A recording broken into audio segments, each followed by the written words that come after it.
Are you looking for a game that will absolutely blow your mind with how good it is, and at the end you're going to be feeling like, what the heck did I just play? How is this so good? How did they even make this? Then this is not the game for you. I'm sorry. You'll find that here. Just kidding. It is. It is super good. It is awesome. One of the best games ever made. It's probably going to win Game of the Year. Just be careful on picking this up if you're not comfortable playing games that challenge you. It is pretty challenging. And it's definitely not Souls-like. It's pretty close, but if you're not really that good at video games, or you don't feel like game dying multiple times and actually using 100% of your brain is something for you, then yeah, turn around right now. But if you do, this game is going to be it. Really. And it's awesome that I get to review such a good game for the first time in my channel. This will be my first video, and I'm so proud to have played this game and say that I completed it. I'm going to get all the achievements in it, just like I did in Elden Ring, Sekiro. I've played all the Dark Souls games and Souls-like games. And I gotta say, none of those games felt as satisfying whenever I killed the boss as this game, even though this game's bosses aren't as hard. It's just so smooth. The bosses, their animations are so well made. The environment, just look at this intro screen. And all the bosses that we fight that are the main bosses, because there's multiple optional bosses, are going to look at least this good. So you're in for a whole cinema of boss fights with this game. And that's what it really is. It's a game where you play one boss, you beat him, and then you're like, oh, I need to get to the next boss. I want to see who's the next one. It gives you it, like, really fast. It's one boss after another, and they're all quality, to the point where you're like, wow, how did they make all of these bosses so good? So many of them.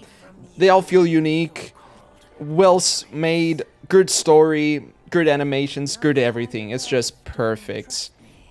I just think this is this good, and it should get the recognition it deserves, especially nowadays, with the way the current video game market is trying to push games like Concord and Ubisoft, you know, making these games that are pretty generic. They feel like they're just money grabs, microtransactions in all our favorite games like Call of Duty. This is just a fresh breath of air. It's so good. So without further ado, I'm going to do a quick introduction to Wukong's history, its background. If you don't really care about this, just skip ahead. And here we go. There's a lot of videos that explain this, and I never actually looked into them until I started playing this game, and it got me so invested.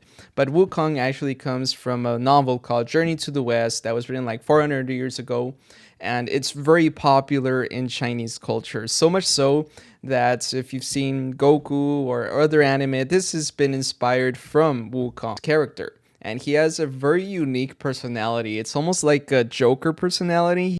He's a rebel, defies the laws of nature, of heaven. Even Buddha has to intervene in order to kind of calm him down. He drops a giant mountain on his head for 500 years so he can reflect. And that was because he got into a war with heaven.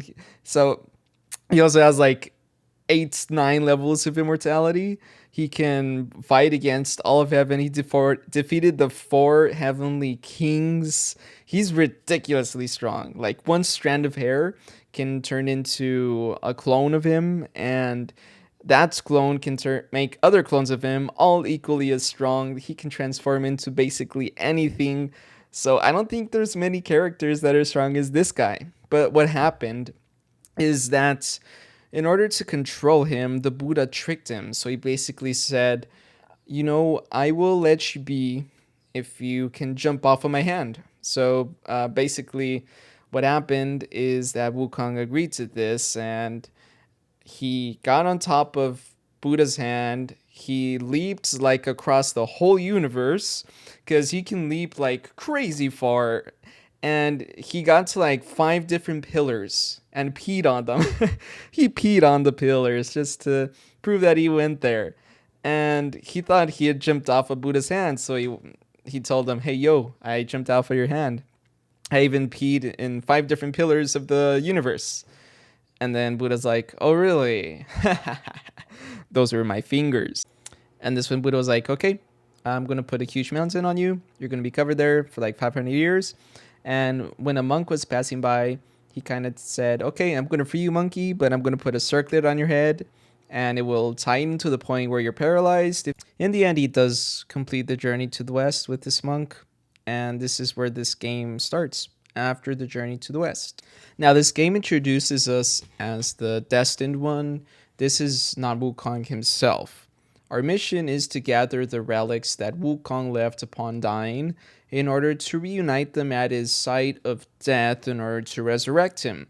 Now, our journey in this game is depicted as us going around the different regions that are in this world in order to defeat the bosses who acquire these relics. Now, these are going to be very challenging fights with most of Wukong's abilities being inherited to the Destined One. For example, we can use a strand of hair in order to make clones of ourselves. We can immobilize the enemy, turn ourselves into stone. We can also turn ourselves into different creatures. So whenever we defeat a strong enemy that has the option to capture his spirits, we can actually turn into that enemy in order to use his attacks towards enemy bosses. And I think this is an incredible mechanic. Now, you can also use different staff stances. Now, there's the pillar stance, the smash stance, and the thrust stance. You can alternate between all of them while you're fighting, giving you so many different combo potentials. Then you can get these special items that are good, give you a little boost in damage, defense, or it's a special ability that is strong towards certain types of bosses. So this game has a lot of variety when it comes to its combat. Now, you won't see much parrying. The only parry you get is when you turn into stone right when somebody's about to hit you. But apart from that, the whole game is basically just dodging. And when you do a perfect dodge, you get like this mirage effect. That's where you were before. There's like a clone of yourself. When you upgrade it all the way, that little clone explodes after like a second. And that's pretty cool. But yeah, this is basically just a dodging game. Now, when it comes to storytelling, this is where this game really shines. It has a really good storyline. It keeps you invested. And at the end of each chapter, you will see a beautiful animation. What I put on the screen right now is actually the ending to chapter 1. So we get 6 of these. And they're pretty long. They're like from 4 to 14 minutes. And they're just beautiful, man. Like, just look at this art style, and it goes perfectly along with the style of this game. Every enemy that you encounter and character has its own codex in the journal that you can read about them. It's pretty detailed. Everything has a pretty good story. It ties together well. It's faithful to Journey to the West and Chinese mythology. The sites are actually scanned from real Chinese sites. So you're looking at history from China, real places. And this game does have performance issues in lower end PCs. Even high end PCs struggle to run this well. And this is just because of everything that's going on in this game. The particles are insane, the amount of detail. And it's using Unreal Engine 5, which has some sort of ray tracing already rendered into it. So that is why the game actually runs not at the highest frame rates you'll ever see. So this will really push the limits of your computer. Now, what are the pros and cons in this game? Well, the pros will be it has some stunning visuals, easily one of the most beautiful games out there. It has engaging combat, fluid and rewarding with plenty of depth.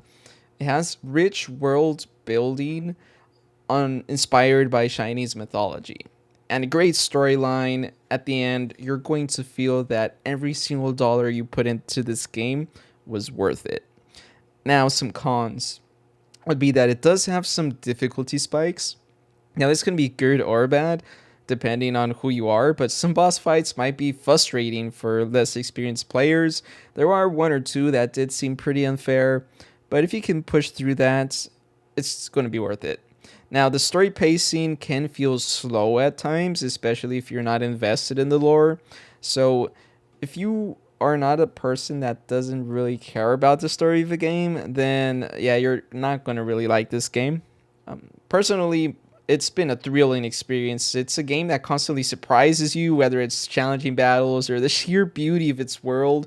You can even meditate in some spots that will give you an experience point, but it will show you in a cinematic way the world of the level you're in.